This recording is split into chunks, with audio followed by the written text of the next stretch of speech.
Prisiekiu, tai atleidžia man italai, bet tokio tiramisu jūs dar nevalgyt. Nesuprantu, kam valgyti daug kalorijų turintį tortą, jei galima per 5 minutės pagaminti tai namuose. Tai reikės kavos, štai tokių sausainių. Aš jau paėmiau keletą, man atrodo, 8 vienetus, išpyliau kavą į didesnį indelį, išmirkiau iš abiejų pusių sausainukus.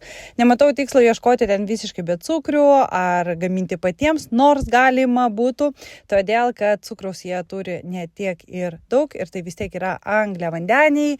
Taigi, koks skirtumas? Vieną kartą nieko neatsitiks. Paėmiau proteininį pudingą.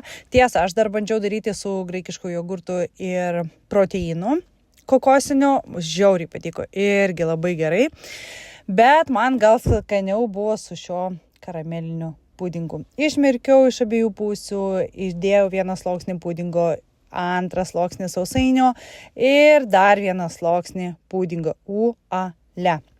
Tada ant viršaus paėmiau kakavos. Aišku, turėtų būti biškiai estetiškiau ir kitaip, bet kas aš tokia. Man labai skanu, faina, paliekam kelias valandas šaldytuve ir skanaus.